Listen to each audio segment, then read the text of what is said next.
Well, hello. I'm working on a new project today. And I bought a couple tins. Actually, they're not tins. These are actually stainless steel. And I'm going to put a dent in the stainless steel down here in the corner. And what I want to do is I want to make a compressor. In other words, I want to take juice from a juicer, and the pulp that comes out, you know, you waste a lot of pulp at times. I don't waste it, but there's considerable pulp that you could get more juice from. So I take two of these, and I want to be able to compress one inside the other, and thus get my juice out. So in order to do that, I'm going to take a couple of things. Let me show you. Bought a cheap little piece of, this is 1-inch pipe thread. It's actually just a coupler that you would use to couple an inch pipe together with. The hole in it is big enough to make a device, cheap device, to make a dent in the pan. This will hold the pan secure underneath, while I take a smaller fitting, which is another coupler. This is 1/2-inch coupler that will fit literally right inside the other one with no problem. See, the two will go right inside each other thusly. And the reason for that is because I have a 1/2-inch piece of plastic, which is a plug, considered to be a plug. And this plug is going to fit right inside a hole I'm going to cut. When I take my pan and dent it, I'm going to dent it so that this will, the top part of this up to here will fit flush in the bottom of the pan. This piece here will come out the bottom hole that I'll have, and this will be recessed so it's completely flush with the bottom here. This will be flush. This top piece will be flush with it, and thus the bottom part will come out, and it will be connected together with this little piece. This is a elbow. This elbow is an innie, and this is an outie. So I can take this as I push it through the pan hole, and this piece is flush with the top. This will fit in here, be glued on the underside.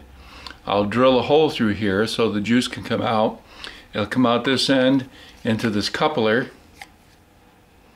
which is put on here. That'll be fastened, and then another innie outie, which fits here and will give me a little spout for the underside of my pan, which will give me my juicer. And I'm going to put it in the corner, rather than in the center, because I'm going to slightly angle this when it's set in my hydraulic press system, and the hydraulic press will push it up and then allow it to drain out of the hole without any other configuration. The tilt will be very slight, just enough so it will run out and will actually pour out into your juice jar or bowl.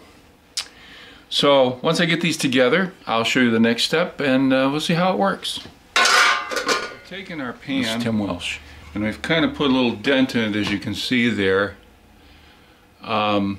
Pretty decent little dent, and that's pretty close to being flush with the piece. Now we're going to drill our hole, which will be identical to the size of this, the end of this piece here. Smaller than these flanges here, but just big enough to get this to pass through, and then that will set down flush in the bottom. We'll seal that in with our PVC units there, and should have a pretty decent. Our dents in our pans, I got two of them formed. This is the second one, and the dent is made in it, if you can see that dent right there.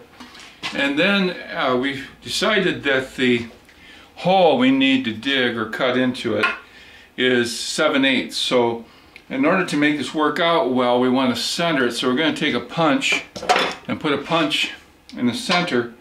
We're going to take a 7/8 drill and drill this out, and we'll be ready to install. Well, the next our fittings. And after we take and put a small dent in actually a punch hole in the center of our dent, is to drill it. Of course, stainless does not drill easy, so you can't just take stainless and take a high-speed drill and just zap through it. It has to be done very slowly. You have to turn the speed down and use a little lubrication, otherwise it won't drill properly. I bought one of these. They're very expensive, but of course they're obviously reusable. But it's a multi-stage drill that will allow me to eventually drill this size a hole in order to accept my plug. So we'll do that next. Now, as I mentioned, we take our pan and we have an ID hole that we punched in it, as you can see here. And right there is that little hole. But before we can drill this, we need to put a little lubricant in it. And we're going to start it with a regular drill, with a very small drill. And that very small drill will put our hole.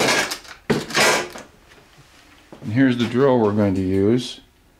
And we're going to use that to put the hole, start the hole, and then we'll use our multiple bit system.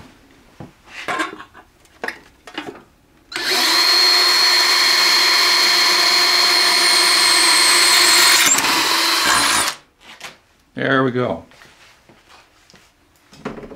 Now once we have the hole through, we can take our multi-bit and start drilling larger holes. Now you notice I put a couple of pieces of wood on the sides because this will jerk and turn on you, and it could kind of snap your wrist and hurt you. So you want to make sure you have it fastened so it won't get away from you.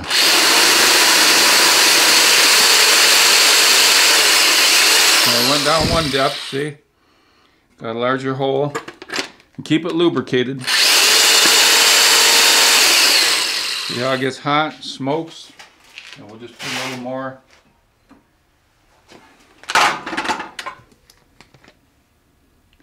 Of our drill material there. We're down 2 levels.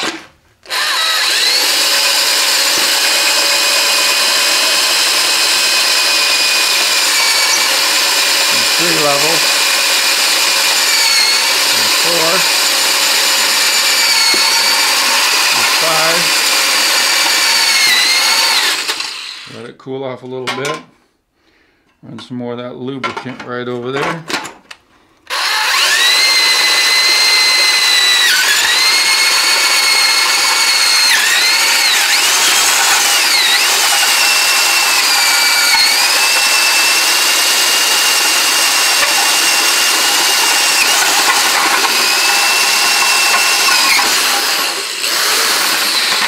There, we're all the way through the rag here.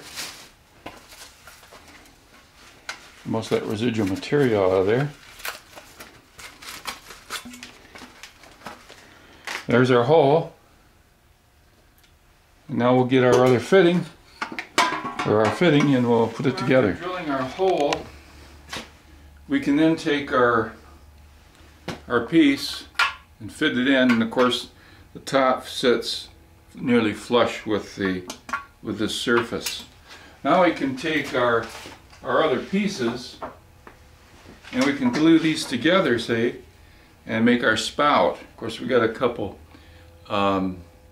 rubber pieces to stick in here too, and that will make this a really tight, snug fit. We'll see that in just a minute.